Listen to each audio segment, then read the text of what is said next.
Bismillah, alhamdulillah, wassalatu wassalamu ala rasulillah, wa ala alihi wa sahbihi wa man wala. Rabbi israh li sadri wa yassir li amri wahlul 'uqdatam min lisani yafqahu qawli. Ibu-ibu, bapak-bapak, dan adik-adik pengajian kalian yang dirahmati Allah, Assalamualaikum warahmatullahi wabarakatuh. Di dalam dunia manajemen ataupun dalam bidang Irfan sendiri sebagai konsultan, sekarang ini banyak orang berbicara mengenai storytelling, ya, bercerita. Mengapa demikian? Karena dibandingkan dengan kita menerangkan sesuatu secara faktual, ya, kalau kita mencoba memberikan analogi atau bercerita, itu lebih mengena, ya, lebih lebih lebih memberikan pengalaman kepada yang mendengarnya, kemudian dapat merelasikannya dengan pengalamannya mereka, sehingga mereka akan terus ingat. Makanya banyak sekali ya dalam bidang konsultan manajemen kita dilatih untuk bisa bercerita. Jadi kita ingin mencapai satu konsep, ingin menerangkan sesuatu, kita mencoba mencari analogi. Bagaimana kita bisa menceritakannya supaya mengena di yang mendengarkan. Nah, konsep ini merupakan konsep yang sudah sejak dahulu dalam agama Islam, dalam Al-Quran. Ya, banyak sekali dalam Al-Quran, seperti yang telah kita bahas dalam minggu sebelumnya, Allah Subhanahu wa Ta'ala menjelaskan sesuatu dan menggunakan perumpamaan, dengan menggunakan cerita. Ya, cerita atau perumpamaan. Ya, jadi tidak mengatakan lakukan ini, lakukan itu. Ada, tapi seperti itu, tapi sangat sedikit. Seringkali Allah menggunakan cerita, ya, menggunakan perumpamaan. Ya, ya, jadi ada yang berupa cerita seperti cerita Nabi Yusuf, cerita Nabi uh, Musa, ada juga yang berupa perumpamaan. Ya, nah, dengan kata lain menggunakan sesuatu yang bisa mengena atau dipahami oleh yang membaca, ya, atau yang kita jelaskan. Insya Allah. Nah, pada kesempatan kali ini, insya Allah kita akan membahas salah satu perumpamaan, ya, yang digunakan oleh Al-Quran dalam surat Ibrahim ayat ke-24 dan ke-25. Ya, di mana Allah Subhanahu wa Ta'ala justru hanya satu perumpamaan dalam Al-Quran yang menggunakan, ya, di mana Allah Subhanahu wa Ta'ala menggunakan kata-kata berikut ini sebagai pembuka. Ya, ayat ke-24 insya Allah. A'udzubillahi minasyaitonirrajim. Alam taro kaifa doroballahu masalah. Ya, dalam ini alam taro kaifa, apakah kamu belum pernah melihat Allah menggunakan satu perumpamaan? Ini satu-satunya perumpamaan dalam Al-Quran di mana Allah memulai perumpamaan tersebut dengan kalimat apakah kamu belum pernah melihat, di mana Allah Subhanahu wa Ta'ala memberikan perumpamaan. Nah, ini retorika, ya, salah satu teknik dalam Al-Quran juga yang pernah kita bahas. Apakah kamu belum pernah melihat? Tentu bukan untuk jawab, ya, tentu kita pernah melihat, cuma kita tidak sadar. Ya, jadi itu maksud dari retorikanya. Ya. Kemudian ayatnya, ya, alam tara kaifa daraballahu masalah, ya. Kemudian Allah SWT melanjutkan kalimatan thayyibatan kasyajaratin thayyibatin asluha sabitun wa far'uha fis sama. Ya. Kalimat yang baik, kalimat yang thayyibah, ya, kasyajarah, seperti pohon. Dan tidak hanya sembarang pohon. Kasyajaroting toibah, seperti pohon yang baik. Kalimat yang baik, seperti pohon yang baik. Ya, asluha sabitun, jadi akarnya kokoh, kuat. Ya. Kemudian wafar uha fisama, dan cabang-cabangnya menjulang ke langit. Nah, para ulama dimulai dari sahabat, ya, dalam hal ini memiliki beberapa pendapat. Apa yang dimaksud dengan kalimat yang thayyibah ini? Apa yang dimaksud dengan kalimat yang baik ini? Ya, dan mengapa diartikan sebagai pohon? Nah, salah satu sahabat, Ibn Abbas, kita pernah membahas siapa Ibn Abbas. Ibn Abbas adalah sepupu Nabi, ya, tapi karena umurnya jauh itu seperti masih muda, ya, bertemu Nabi kira-kira seperti Ali bin Abi Thalib, ya, masih muda juga, ya, waktu bertemu dengan Nabi Sallallahu Alaihi Wasallam, ya, Ibn Abbas. Dan Ibn Abbas adalah orang yang membaca Al-Quran khatam bersama Nabi 3 kali berturut-turut, dan pada saat beliau radhiyallahu anhu tidak mengerti, selalu bertanya kepada Nabi, ini apa maksudnya? Nah, makanya tafsir dari Ibnu Abbas itu sangat terkenal. Ya, oke. Ini pendapatnya Ibnu Abbas, bahwasanya kalimat thayyibah atau kalimat yang baik ini, perkataan yang baik ini adalah la ilaha illallah. Apa? La ilaha illallah. Tidak Tuhan yang layak disembah kecuali Allah. Ya, itu pendapat pertama. Nah, ada beberapa pendapat, tapi yang paling kuat adalah ini. Dan insya Allah pada kesempatan kali ini kita akan membahas satu saja, ya, karena waktu yang kita miliki, dan supaya kita juga paling tidak mengerti satu, ya, karena pendapat-pendapat yang lain itu tidak bertentangan, tapi malah memperkuat, ya. Oke, jadi kalimat thayyibah adalah menurut Ibnu Abbas adalah la ilaha illallah, ya. Nah, kalimat yang baik, la ilaha illallah, diumpamakan seperti pohon yang baik. Mengapa pohon? Nah, tentunya kita mengingat, ya, semasa kita bersekolah dulu di sekolah dasar ataupun di SMP, ya, kita ini, pohon ini seperti asal dari kehidupan, ya, bagi kita. Ya, kenapa? Pohon, mungkin ingat istilah fotosintesa, ya. Pohon mengambil udara, mengambil air, ya. Kemudian dengan satu proses fotosintesa, ya, ada oksigen yang bisa kita hirup, ya, yang ada di udara, dan juga ada makanan. Walaupun kita mungkin bukan vegetarian langsung makan sayur, tetapi mungkin si sayur itu dari pohon itu dimakan oleh kambing, kambingnya dimakan oleh orang yang makan daging kambing, ya, atau sapi dan sebagainya. Ya. Makanya pohon itu adalah seperti layaknya asal dari kehidupan.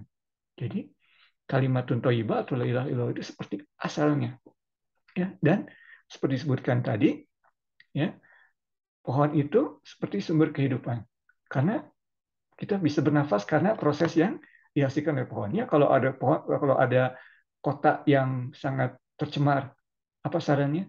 Dirikan hutan lingkungan, apa nama istilahnya bahasa Indonesia lupa lagi, ya, hutan lindung, hutan atau apa, ya. Jadi supaya di kota itu ada seperti paru-paru, kan istilahnya seperti itu untuk oksigen. Jadi kita menghirup udara dari pohonan. Kita perlu api, asalnya api apa? Dari kayu. Seperti tadi makanan asalnya dari pohon, bisa dimakan langsung sayurannya, atau pohon buah-buahannya, atau daun-daunnya. Ada yang makan daun-daunan, ya, dari pohon, atau daun-daunan tersebut dimakan oleh hewan, dan hewan dimakan oleh manusia. Ya. Sumber udara, makanan, api, semua asalnya dari pepohonan. Ya. Oleh karena itu, Allah SWT menyebutkan la ilaha illallah, kalimat yang baik yang ditafsirkan oleh Ibn Abbas sebagai kalimat la ilaha illallah sebagai pohon. Ibaratkan pohon. La ilaha illallah seperti pohon. Pohon inti dari kehidupan. Dan bukan sembarang pohon. Kasyajaratin thayyibah. Kalimatun thayyibah, kasyajaratin thayyibah. Ya, seperti pohon yang baik, enak dipandang, ya. Jadi orang yang dalam hatinya ada kalimat la ilaha illallah, ya, mempraktis atau menjalankan ajaran agama dengan keimanan la ilaha illallah dengan sesungguhnya, ya, bukan atas ingin ego atau ingin dilihat orang, praktis agama dilihat orang atau ego, itu kalau kita ikhlas dari hal itu akan enak dilihat, ya. Kita sangat, kalau kita datang ke masjid melihat orang yang ikhlas beribadah, ya, karena kita hanya bisa melihat orang yang beribadah dari luar, lihat, oh, beribadah itu tenang, ya, ikhlas, enak melihatnya, ya. Atau masih banyak contohnya yang lainnya, ibu-ibu, bapak-bapak, dan adik-adik sekalian mungkin bisa melihatnya sendiri. Ya, kalimat yang thayyibah seperti pohon yang baik. Ya, kalau kita menjalankan ajaran agama kita dengan sesungguhnya, kalimat la ilaha illallah hanya untuk Allah. Ya, karena la ilaha illallah tidak Tuhan selain Allah, tidak Tuhan yang berhak disembah melainkan Allah. Kita ikhlas karena Allah. Itu enak dilihat, pohon yang baik. Dan tidak semua enak dilihat. ayat dalam ayat tersebut disebutkan juga asluha sabitun, ya, akarnya kuat, sabit, kuat, ya, kokoh akarnya. Iya, kalau orang la ilaha illallah bersemayam istilahnya dalam hatinya itu kuat, ya, tidak mudah untuk goyah, ya. Nah, memang sekarang ini ada fenomena di mana orang mulai jauh dari agama sehingga dia belum merasakan nikmatnya iman, nikmatnya la ilaha illallah. Makanya mudah geser kiri kanan. Ya. Tetapi secara umum, secara persentage, dunia Islam dengan kalimat la ilaha illallah masih terbanyak. Salah satu praktis ritual agama yang paling banyak di-observe atau dilakukan oleh umat manusia di dunia apa? Puasa Ramadan. Persentasenya paling banyak. Menunjukkan bahwa orang yang beriman, la ilaha illallah ada dalam hatinya. Ya, mungkin sekarang ini kita melihat exception, pengecualian, tapi by and large, secara umum, secara garis besar, tetap paling banyak. Susah sekali, akarnya kuat. Ya, Islam. Asluha sabita. Asluha akarnya sabit, kuat, kokoh. Kemudian berikutnya Allah SWT menyebutkan bahwasanya cabangnya, ya, wa far'uha fis sama, ya, dan cabangnya menjulang ke langit, ya, branches menjulang ke langit, ya, cabang-cabangnya menjulang ke langit. Artinya dengan kalimat la ilaha illallah ini perumpamaannya kalau kita ingin pohon menjulang ke langit bercabangnya, jadi kalau kita ada la ilaha illallah dalam hati, kita juga akan kalimat la ilaha illallah tersebutlah yang akan mengantarkan kita ke surga. Ingat, orang yang dalam hatinya ada sedikit saja la ilaha illallah itu tidak akan kekal di neraka. Alright? La ilaha illallah itu tidak akan kekal di neraka. Ya. Bahkan ada yang menyebutkan bahwa tidak mungkin ke neraka. Ya. Ada yang berpendapat tidak akan kekal di neraka, artinya mungkin melewati sedikit untuk membersihkan dirinya kemudian masuk surga, atau ada juga yang menyebutkan tidak akan pernah. Mereka hanya melihat, mengexperience neraka dari penglihatannya, kemudian masuk surga. Ya. Kemudian tentunya di surga ada level-levelnya, dan itu tergantung amal perbuatannya. Ya. Tapi kuncinya la ilaha illallah. Alright, whose branches are high in the sky. Jadi cabang-cabangnya menjulang ke langit. Nah, dalam arti kalimat la ilaha illallah ini yang mengantar kita ke surga. Ya, kemudian selanjutnya ya di ayat ke-25, tu'ti ukulaha kullahinin bi'itsni rabbiha. Ya. Selalu memberikan buah-buahan setiap musim atas izin Tuhannya.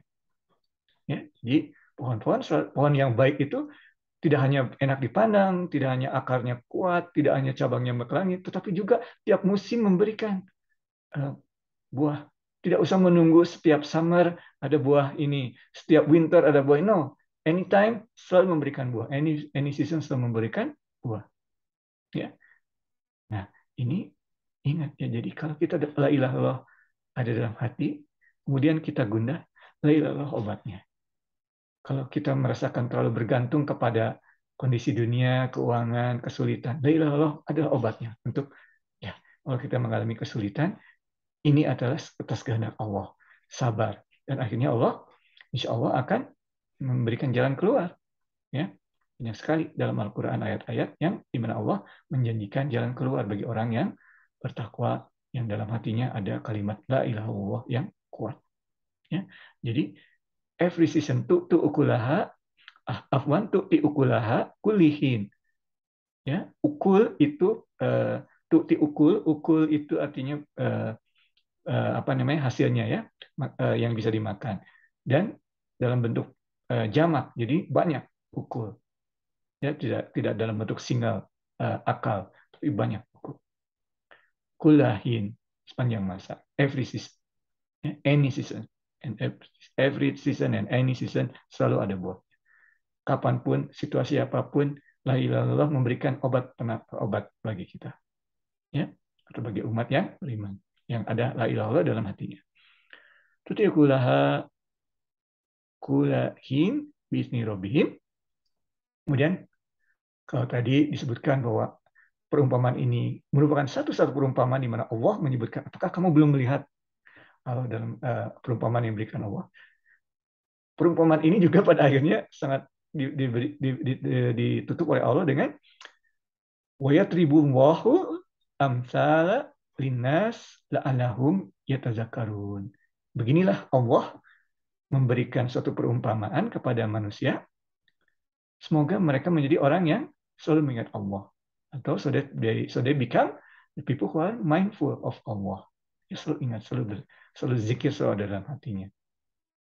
Ya, jadi seperti itu tadi, dengan menggunakan perumpamaan, dengan merupakan cerita pada saat kita menjelaskan sesuatu, insya Allah akan lebih mengena dalam hati kita. Coba sekarang bisa bayangkan pohon, kita bisa melihat, kita bisa memvisualisasi, oh pohon kuat, enak dipandang, cabangnya ke langit, mau selalu memberikan buah. Itulah kalimat la ilaha illallah. Ya, demikian ibu-ibu, bapak-bapak, adik-adik pengajian yang dirahmati Allah, kajian kita pada kesempatan kali ini. Semoga Allah SWT memberikan taufik dan hidayah bagi kita, agar kita selalu memiliki kalimat la ilaha illallah dalam hati kita, selalu kuat, dan seolah kita juga, atau senantiasa kita diberikan oleh Allah, situasi di mana la ilaha illallah itu memberikan kekuatan bagi kita, keimanan, dan juga memberikan obat bagi kita, memberikan penawar, memberikan penghibur bagi kita dari setiap saat. Mohon maaf atas segala kesalahan, yang benar hanya dari Allah, kesalahan dari Irfan dan pengertian Irfan, kekurangan Irfan. Wabillahi taufiq wal hidayah. Assalamualaikum warahmatullahi wabarakatuh.